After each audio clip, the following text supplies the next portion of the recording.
तो किसी कंपनी के प्रॉफिट को देखना, आप इसे ऐसे समझिए जैसे उसकी हेल्थ रिपोर्ट पढ़ रहे हो। इससे ये पता चलता है कि वो कंपनी अंदर से असल में कितनी हेल्दी और मजबूत है। अक्सर क्या होता है, हम सिर्फ स्टॉक की बढ़ती हुई कीमत देखकर खुश हो जाते हैं, है ना। हमें लगता है कि वाह, हमने तो एक विनर चुन लिया। लेकिन ये काफ़ी धोखा दे सकता है। कई बार एक चमकती हुई सतह के नीचे की कहानी कुछ और ही होती है। इसलिए हमें एक ऐसा तरीका चाहिए जिससे हम पर्दे के पीछे की असली कहानी देख सकें। और बस आज हम यही सीखने वाले हैं। हम सब मिलकर ये समझेंगे कि किसी भी कंपनी की बुनियादी सेहत को कैसे परखा जाए, ताकि कोई भी फैसला पूरी जानकारी के साथ लिया जा सके। ठीक है, तो चलिए शुरू करते हैं। देखिए, जैसे एक डॉक्टर सबसे पहले मरीज की नब्ज चेक करता है, वैसे ही किसी भी कंपनी की सेहत को जांचने का पहला और सबसे बुनियादी तरीका है उसकी ऑपरेशनल पल्स को पकड़ना। और इसके लिए हम ऑपरेटिंग प्रॉफिट मार्जिन को समझते हैं। बिल्कुल सीधे शब्दों में कहें तो ये मीट्रिक कंपनी के मेन बिजनेस की एफिशिएंसी को दिखाता है। मतलब जो काम करने के लिए वो कंपनी बनी है, यानी अपना सामान बनाने और बेचने में, क्या वो उससे पैसा कमा भी पा रही है या नहीं, ये उसकी असली ऑपरेशनल ताकत का इंडिकेटर है। अब इस स्लाइड में जो बात है वो ये है कि ये एक मुश्किल कॉन्सेप्ट को कितना आसान बना देती है। चलिए इसको धीरे धीरे समझते हैं। मान लीजिए एक समोसे की दुकान है। Step 1, revenue. उसने 2500 रुपए के समोसे बेचे, ये हुई उसकी टोटल कमाई। स्टेप 2, लागत। अब समोसे बनाने में कच्चा माल जैसे आलू मसाला लगा 1000 रुपए का, और दुकान चलाने का खर्च जैसे मजदूरी और गैस वो आया 600 रुपए, तो टोटल खर्चा हो गया 1600 रुपए। Step 3, operating profit. अब 2500 की सेल में से 1600 का खर्चा घटाया तो बचे 900 रुपए, यही है उसका ऑपरेटिंग प्रॉफिट। और आखिरी स्टेप, मार्जिन। जब हम इस 900 रुपए को टोटल सेल यानी 2500 रुपए से डिवाइड करते हैं तो हमें मिलता है 36% का मार्जिन। और मजे की बात यह है कि बिजनेस के जो बेसिक सिद्धांत होते हैं ना, वो कभी नहीं बदलते। जो मैथ एक छोटी सी दुकान पर लागू होती है, वही एक बहुत बड़ी कॉरपोरेशन पर भी लागू होती है। आखिर हल्दीराम्स की शुरुआत भी तो ऐसे ही हुई थी। अब यहाँ एक बहुत जरूरी सवाल आता है। 36% का आंकड़ा सुनने में तो बहुत अच्छा लग रहा है ना? लेकिन क्या ये सच में अच्छा है? सोचिए, आपका कोई दोस्त आकर कहे कि उसे एग्जाम में 36 मार्क्स मिले हैं। आप सबसे पहले क्या पूछेंगे? यही ना, कि कितने में से? बस वैसे ही बिना कॉन्टेक्स्ट के कोई भी नंबर अधूरा होता है। तो चलिए इस पहेली को सुलझाते हैं। आईटी सर्विसेज कंपनियों के बारे में सोचिए। उनका काम सॉफ्टवेयर और सर्विसेज बेचना है। उनके लिए 22 से 28% का ओपीएम भी बहुत अच्छा माना जाता है, क्योंकि उनका रॉ मटेरियल और खर्चा कम होता है। अब एक कार बनाने वाली कंपनी की कल्पना कीजिए। उन्हें स्टील चाहिए, रबर चाहिए और न जाने क्या क्या।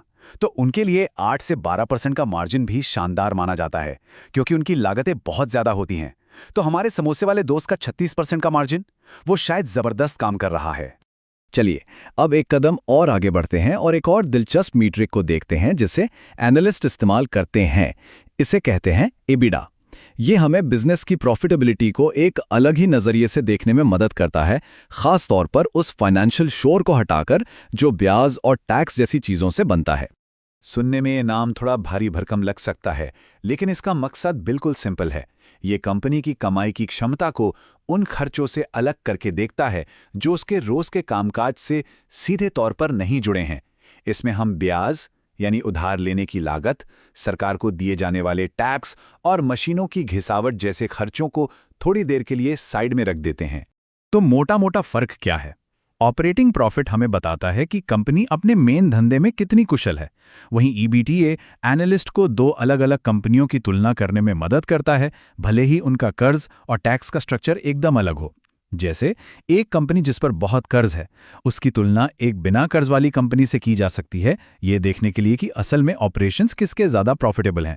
चलिए अब इनकम स्टेटमेंट में और नीचे चलते हैं और प्रॉफिट के उस फाइनल नंबर को देखते हैं, यानी वो पैसा जो कंपनी सब कुछ चुकाने के बाद असल में अपने पास रख पाती है।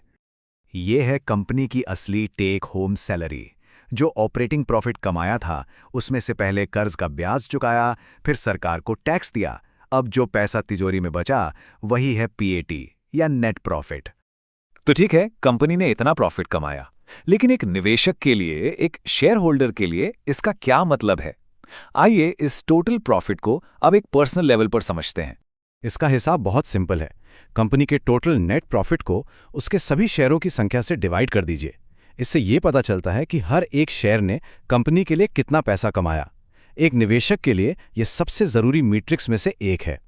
देखिए, किसी एक साल का ईपीएस तो बस उस साल की एक तस्वीर है। असली कहानी तो इसके ट्रेंड में छिपी है। तो फिर एक निवेशक के लिए ये इतना ज्यादा जरूरी क्यों है कि ईपीएस लगातार बढ़ रहा हो? क्योंकि जब ईपीएस बढ़ता है तो इसका सीधा मतलब है कि बिजनेस हेल्दी है, ग्रो कर रहा है और शेयर होल्डर्स के लिए वैल्यू बना रहा है। ये भविष्य में बेहतर डिविडेंड की उम्मीद जगाता है। डिविडेंड मतलब कंपनी अपने मुनाफे का एक हिस्सा शेयर होल्डर्स के साथ बांट रही है। और जब ऐसा होता है तो और भी निवेशक उस कंपनी की तरफ आकर्षित होते हैं, जिससे स्टॉक की डिमांड बढ़ती है और कीमत भी ऊपर जा सकती है। तो अब तक हमने अलग अलग टुकड़ों को देखा। अब समय है इन सभी को एक साथ जोड़कर पूरी तस्वीर देखने का। यादें हमने हेल्थ चेकअप की बात की थी। जैसे डॉक्टर सिर्फ एक रीडिंग देखकर फैसला नहीं सुनाते, ठीक वैसे ही हमें भी कंपनी की सेहत की पूरी तस्वीर देखनी चाहिए, न कि सिर्फ एक आंकड़े पर अटक जाना चाहिए। ये जो हमने आज ओपीएम और पीईटी ट्रेंड के बारे में सीखा, ये तो बस उस बड़ी हेल्थ रिपोर्ट के कुछ जरूरी हिस्से हैं। एक कंप्लीट एनालिसिस के लिए हमें सेल्स ग्रोथ, कर्ज की स्थिति और कैश फ्लो जैसे कई और फैक्टर्स को भी देखना होता है, और इनमें से हर एक टॉपिक अपने आप में एक पूरा विश्लेषण है। और हाँ, हमेशा ये बात याद रखें, नंबर कहानी का सिर्फ एक हिस्सा बताते हैं। कभी-कभी एक बहुत अच्छे बिजनेस के नंबर किसी वजह से कुछ समय के लिए खराब हो सकते हैं। इसलिए नंबरों के पीछे के बिजनेस को समझना सबसे ज्यादा जरूरी है। तो अगली बार जब किसी कंपनी को देखें तो सिर्फ उसके स्टॉक प्राइस पर मत रुक जाइएगा। उसकी हेल्थ रिपोर्ट खोलिए और खुद से सवाल कीजिए, ये कंपनी असल में कितनी स्वस्थ है और क्या कहानी सुना रही है।